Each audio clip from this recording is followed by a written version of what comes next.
इति स्मराजादिवसायुक्ताम् प्राचीन मूले सुकुशे सुधीरा उदंग मुखो दक्षिण कूल आस्ते समुद्र पल्यां श्वासुतन्यस्तभरम् उदंग मुखो दक्षिण कूल आस्ते समुद्र पत्न्यां श्वासुतन्यस्तुभारः एवं चातिस्मिन्नर्देव देवी प्रायो प्रविष्टे दिवि देव संघाम् प्रशस्य भूमौ व्याकिरन् प्रसूनेर्मुदा मुहर्दुन्दुभस्य शुनेदोः महर्षेवे समुपागतां ये प्रशस्य साध्यनुमोदमानाः ऊचो प्रजानुग्रहशीलशालाम् यादोत्तमश्लोक गुणाभिरूपम् नावा इदं राजर्षिवर चित्रं भवस्तु कृष्णां समनुव्रतेषु ये अध्यासनं राजकिरीटजुष्टं सद्यो जहोर्भगवन् पार्श्वकाम। महाराज परीक्षित परम धीर थे। वे ऐसा दृढ़ निश्चय करके गंगा जी के दक्षिण तट पर शर्वाग्र कुशों के आसन पर उत्तर मुख होकर बैठ गए। राजकाज का भार तो उन्होंने पहले ही अपने पुत्र जन्मेजय को सौंप दिया था।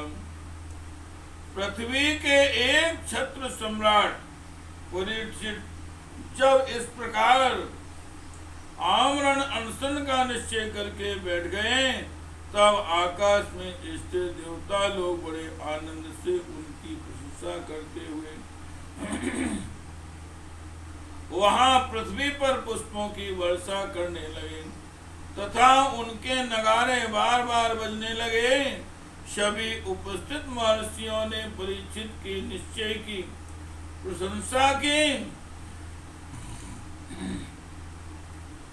और साधु साधु कहकर उनका अनुमोदन किया। ऋषि लोग तो स्वभाव से ही लोगों पर अनुग्रह की वर्षा करते रहते हैं। यही नहीं, उनकी सारी शक्ति लोग पर कृपा करने के लिए ही होती है। उन लोगों ने भगवान श्री कृष्ण के गुणों से प्रभावित परीक्षित के प्रति उनके अनुरूप वचन कहें। राजर्षि शिरोमणि भगवान श्री कृष्ण के सेवक और अनुयायी पांडुवंशियों के लिए यह कोई आश्चर्य की बात नहीं है, क्योंकि आप लोगों ने भगवान की सन्निधि प्राप्त करने के की आकांक्षा से उस राज सिंहासन का एक क्षण में परित्याग कर दिया, जिसकी सेवा बड़े बड़े राजा अपने मुक्तों से करते थे। हे कृष्ण गोविंद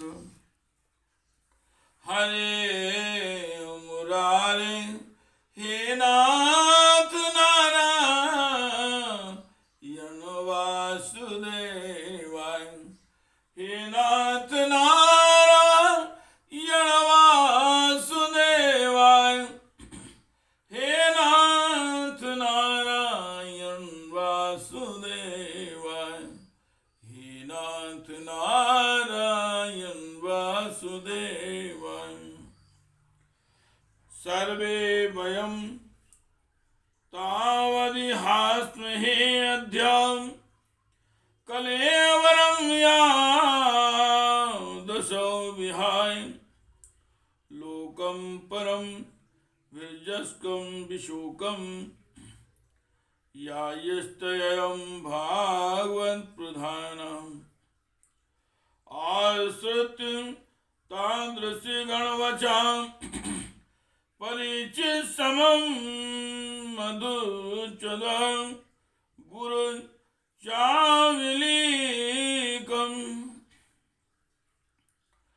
आवास्तैनान् विनन्द्यं युक्तान् शुश्रूषुमाणश्चरितानि विष्णो समागतान् सर्वतः एव सर्वे वेदा यथा मूर्ति धराय स्त्रीपृष्ठे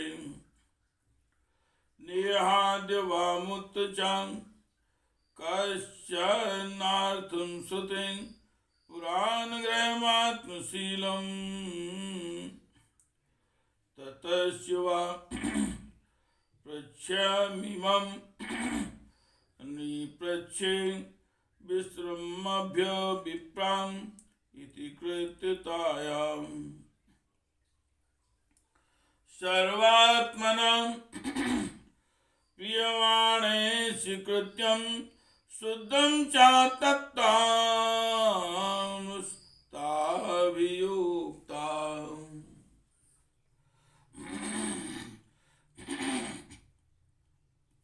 हम सब तब तक यहीं रहेंगे जब तक वे भगवान के परम भक्त परिचित अपने नश्वर शरीर को छोड़कर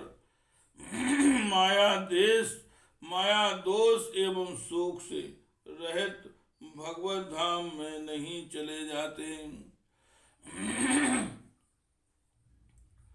ऋषियों के यह वचन बड़े ही मधुर, गंभीर, सत्य और समता से युक्त थे।